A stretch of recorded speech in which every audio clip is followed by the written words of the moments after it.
nebeng itu adalah istilah yang semua orang tahu. Kalau nebeng itu ya di situ ada orangnya, ada yang punya, ya ikut berjalan, ya dia ikut gitu. Bagaimana disebut nebeng kalau yang punya nggak ada di situ? Lalu dia bisa mampir-mampir gitu. Itu sebuah kedustaan yang pasti dilakukan untuk menutupi kejahatan.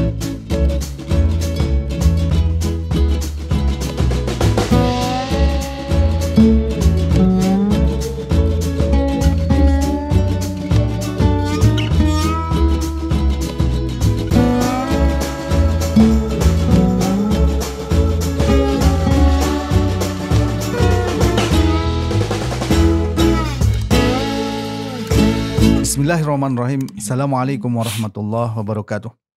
Pemirsa yang dirahmati Allah Subhanahu wa taala, kembali kita bertemu dalam program Focus to the Point. Kali ini kita akan membahas kebohongan demi kebohongan di akhir-akhir rezim Jokowi. Ada apa di balik kebohongan itu? Bagaimana dengan pemimpin yang akan datang kalau pemimpin itu dipenuhi dengan kebohongan? Untuk itu kita akan mendiskusikan ini dengan Ustadz Ismail Husanto. Ustadz Ismail, mencuat ya kebohongan demi kebohongan belakangan ini di akhir rezim Jokowi yang oleh banyak pihak itu diduga sebagai kebohongan, mulai dari akun Fufu Fafa, kemudian juga ada istilah ekspor sedimen, ya.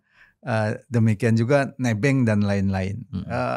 Bagaimana Ustadz melihat bahaya dari kebohongan ini kalau dibiarkan begitu saja, apalagi dilakukan oleh pemimpin atau calon pemimpin? Iya, baik. Bismillahirrahmanirrahim. Assalamualaikum warahmatullahi wabarakatuh. Waalaikumsalam. Alhamdulillah, salatu wassalamu ala rasulillah wa ala alihi wa sahbihi wa man tabi'um ila yaumil qiyamah wa ba'd. Tentang pentingnya kejujuran dan terhindar atau menghindarkan diri dari kedustaan itu secara khusus sangat ditekankan ya, diingatkan oleh Nabi kepada kita semua dalam hadis sahih riwayat Bukhari Muslim. Alaikum bisidqi, hendaklah selalu kalian itu dalam kejujuran. Fa inna sidqa yahdi ilal bir. Karena kejujuran itu akan mengantarkan kepada kebaikan. Fa innal birra yahdi ilal jannah, dan kebaikan itu akan mengantarkan kepada surga. Sebaliknya Nabi mengingatkan, janganlah kalian itu melakukan kedustaan ya, fa innal kadhiba yahdi ilal fujur, karena kedustaan itu akan mengantarkan kepada kejahatan, dan fa innal fujur itu akan yahdi ilan nar, dan akan mengantarkan kedustaan itu kepada kejahatan itu kepada neraka. Jadi dari situ kita bisa melihat bagaimana kejujuran itu dengan kebaikan dan kebaikan dengan surga. Sebaliknya juga kedustaan dengan kejahatan. Jadi sebenarnya dari sini kita bisa semacam sedikit menarik satu apa sering disebut benang merah gitu antara kedustaan dan kejahatan. Bahwa orang itu berdusta itu karena dia menyembunyikan sesuatu yang tidak ingin orang lain tahu gitu. Dan sesuatu itu tak mungkin itu sebuah kebaikan gitu. Mengapa? Kalau sebuah kebaikan, buat apa dia berdusta? Jadi sesuatu itu pasti sebuah kejahatan. Jika itu kejahatan dilakukan oleh katakanlah orang per orang, ya, misalnya ya mohon maaf misalnya kayak pedagang gitu ya, yang sebenarnya ini katakanlah barang yang buruk tapi dikatakan baik, itu paling dia hanya merugikan pembeli gitu. Tapi kalau itu kedustaan itu dilakukan oleh pemimpin atau calon pemimpin, maka ini sangat berbahaya. Kenapa? Karena ini kejahatan yang disembunyikan itu pasti akan menimbulkan kerugian bukan hanya pada 1-2 orang, tapi pada seluruh rakyat yang dipimpinnya itu. Dan itu sudah terbukti bagaimana misalnya dalam apa yang tadi disebut ya, ekspor sedimen gitu. Ini jelas sebuah kedustaan gitu. Bagaimana bisa dia tidak mengatakan atau untuk mengatakan bahwa ini bukan ekspor pasir lalu dikatakan sedimen. Bukankah pasir itu bagian dari sedimen.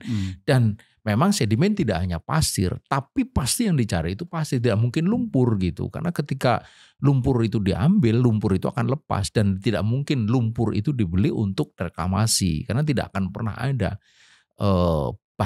daratan itu dilahirkan dari lumpur, kita pasti akan lari gitu oleh air. Jadi sedimen itu ya pasir itu yang dimaksud itu ya sedimen itu ya pasir.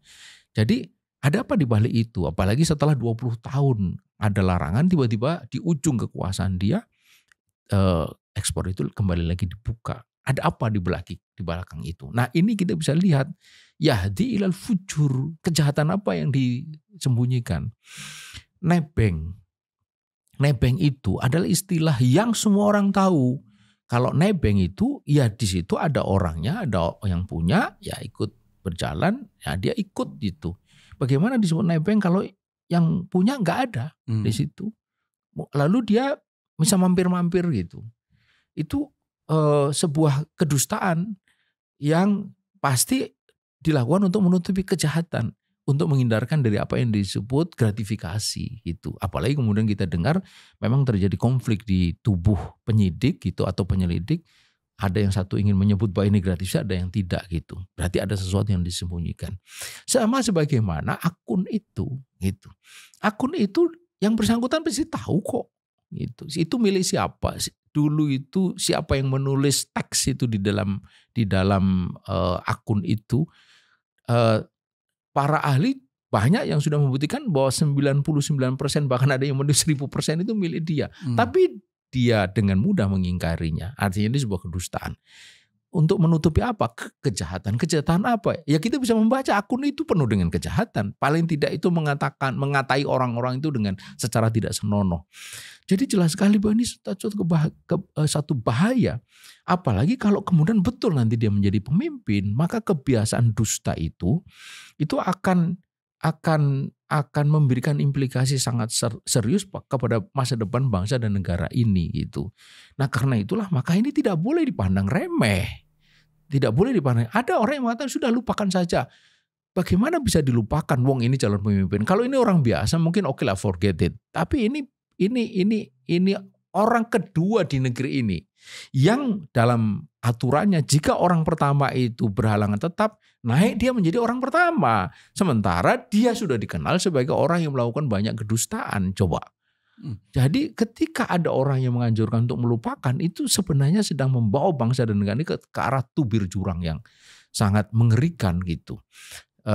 Dan karenanya maka ini tidak boleh dibiarkan bersetuju untuk siapa pihak itu yang terus akan melakukan penyelidikan terhadap kasus ini supaya kedustaan itu berhenti. Dengan cara apa kedustaan berhenti? Yang melakukan kedustaan harus dipersoalkan gitu, baik secara politik maupun secara hukum. Betul dia itu sekarang legitimate secara politik karena terpilih. Betul dia legitimate secara hukum karena dia absah. Tapi semua orang tahu bahwa ada di balik itu semua itu kecelaan secara etika itu. Bagaimana dia boleh menjadi calon wapres itu kan melalui sebuah drama yang sudah terbukti bahwa yang melakukan itu kemudian mendapatkan sanksi oleh MK, dicopot dari jabatannya sebagai ketua MK. Dan sekarang tambah ada kedustaan yang dia buat. Artinya dia sedang dalam proses mengalami apa yang disebut delegitimasi moral. Gitu. Ada yang mengatakan begini, Ustaz Ismail, sudahlah yang bersangkutan akui saja itu akunnya, gitu ya, dan katakan saja bahwa itu masa lalu, itu ketika masih muda, itu masih labil, dan kemudian mengatakan ke depan tidak begitu. Bagaimana kalau ada pandangan begitu? Jika dia mengatakan begitu, mungkin persoalannya menjadi lebih clear. Tetapi ketika itu tidak dilakukan, itulah kedustaan. Nah, ketika itu dia akui, maka persoalannya menjadi clear dari sisi bahwa dia tidak melakukan kedustaan. Tapi dia telah melakukan tindakan yang tercela. Nah, bagaimana perspektif hukum konstitusi di negeri ini terhadap pemimpin yang terbukti melakukan tindakan tercela itu? Apakah dibiarkan atau ada proses? Nah, itu sudah soal yang kedua gitu. Yang jelas tentu rakyat sangat meragukan ya ketika mereka memiliki pemimpin yang punya latar belakang kebohongan itu. Iya, sama sebagaimana di negeri yang dikenal liberal, dulu ada skandal Watergate. Ya. Itu kan semacam kebohongan juga yang terungkap bahwa ternyata dia melakukan penyadapan gitu. Itu saja bisa jatuh Nixon. Kemudian ini soal morality. Ada dulu itu calon presiden yang kemudian mempunyai skandal dengan seorang artis, namanya kalau nggak salah Donald Rice atau siapa. Itu kan akhirnya juga jatuh. Dia tidak bisa lagi ikut konsultasi pemilihan presiden di sana. Itu di negara liberal yang begitu rupa kita semua tahu, tapi aspek morality terlebih menyangkut pemimpin itu begitu diperhatikan. Loh, ini negara yang mayoritas muslim, yang katanya begini begitu segala macam, ini kok begitu rupa gitu terhadap pemimpin yang jelas-jelas melakukan kedustaan begitu rupa. Ini saya kira satu perkembangan yang sangat menyedihkan gitu. Apalagi kemudian sebagian dari orang yang mengatakan sudahlah itu orang-orang yang dikenal cerdik pandai, yang bilang, yang bergelar profesor segala macam itu. Kok bisa gitu sampai dia tega gitu mengatakan sudahlah ini sudah lalu segala macam itu. Pertanyaannya, siapa yang bisa memastikan kedustaan itu tidak berulang? Nah itu juga. Iya. Dan apa yang dibilang Nabi itu pasti benar. Iya. Bahwa wal kadhibu yahdi ilal fujur, bahwa kedustaan itu pasti membawa kepada kejahatan. Dan bahaya pemimpin yang sudah dusta, bagi pemimpin yang akan mengarah pada sesuatu kejahatan. Kita tidak tahu.